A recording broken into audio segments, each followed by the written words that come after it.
Hello and welcome once again.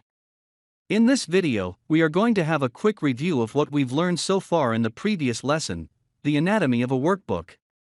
If you are completely new to this channel, here we teach people how to become very skilled at spreadsheets. If that's something you are interested in, please make sure to hit the subscribe button and turn on the bell notification. This way, whenever we come out with a new video just like this one, you'll get notified. Without any further ado, let's get right into the video.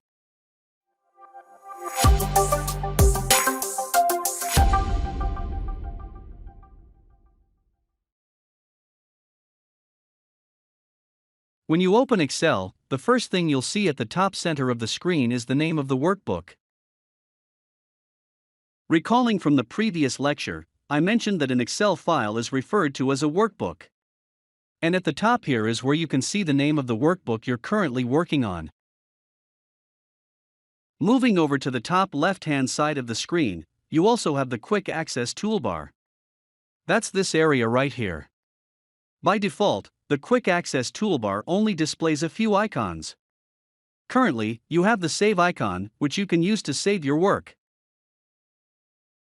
It's worth remembering in Excel that, whenever you hover over any particular icon, a tooltip will appear, just like this one here.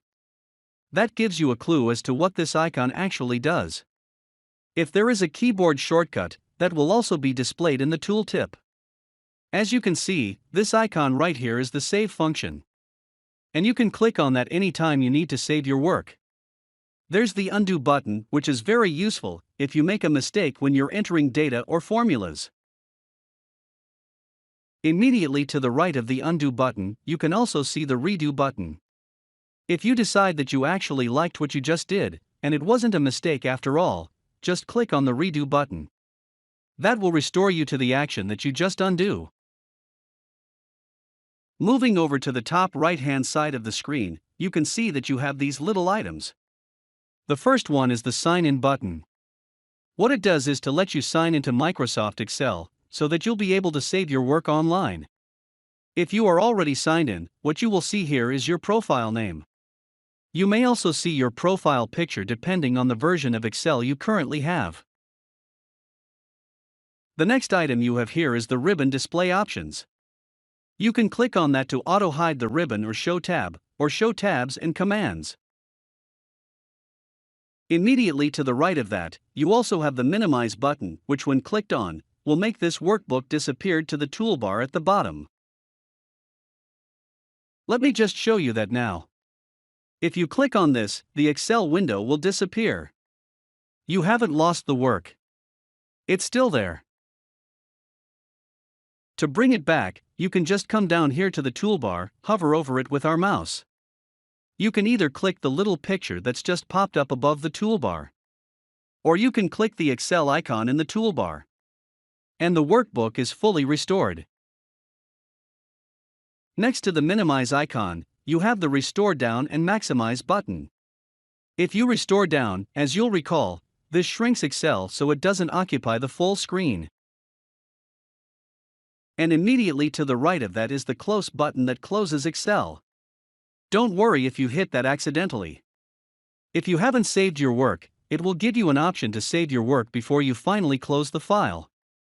So, you're not going to lose any work at all. Now onto the ribbon. The ribbon is the place where you can find all the functions that you're going to use most frequently. The ribbon is grouped into different categories, which you can see by the names of the tabs along the top here. You have the File tab, which will contain all the options relating to the file, such as saving, which we've covered in the previous video, and Save As, which we've covered as well. The Home tab displays all the things that you're likely to use most often. You also have the Insert tab, the Page Layout tab, and so on. And each of these tabs contains things that are pertinent to that particular title. If you find that there are particular functions that you use often in any of these ribbons, and you'd like to have them instantly available, you can always add that to the Quick Access toolbar. A little later on in this beginner series, you'll see a video that shows you just how to do that. Immediately below the ribbon, you have the formula bar. You'll recall that the formula bar is one of the two places that you can use to enter data into Excel. The next thing is the Excel main area of the workbook.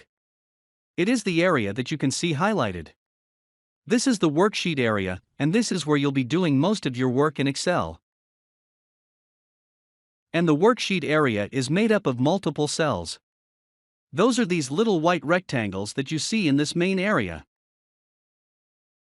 You'll also remember that the cells are referred to by their column, letter, and row number. Here, you can see that the cell selected can be traced to column letter D and row number 5. In this case, this cell is called cell D5. Tracing the column letter and row number is pretty easy to see if you're working up the top left-hand side of the worksheet. But if the selected cell is not close to the top left-hand side, it becomes more difficult to see quickly, which is why there is the name box up here, which will instantly tell you which cell is selected. To move around your workbook, you can use the scroll bars on the far right-hand side of the screen, or the bottom right-hand side of our screen. Using the right-hand side scroll bar, you can either left-click to drag up and down, or you can click the little down arrow to move down one row at a time, or the upper arrow to move up one row at a time. And to move left and right, you can either use the scroll bar, which is down right here, or use the right-hand side arrow to move one column to the right, or the left arrow to move one column to the left. Just below the left or right scroll bar, you can see the zoom options. This will let you alter the number of cells that you can see in your current view. You can see at the moment it is at 100%. To increase this, just hit the little plus button on the side here to increase the view so you can see less but bigger cells. Or click the other button, the minus, on the opposite side to see more but smaller cells.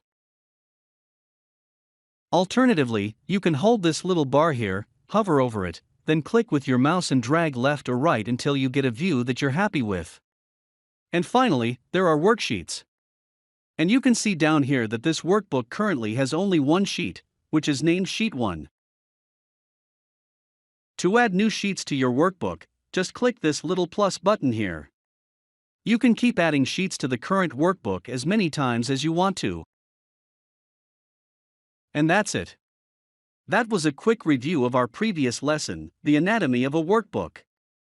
If you enjoy this video, please make sure to hit the like button. And I hope to see you in the next one.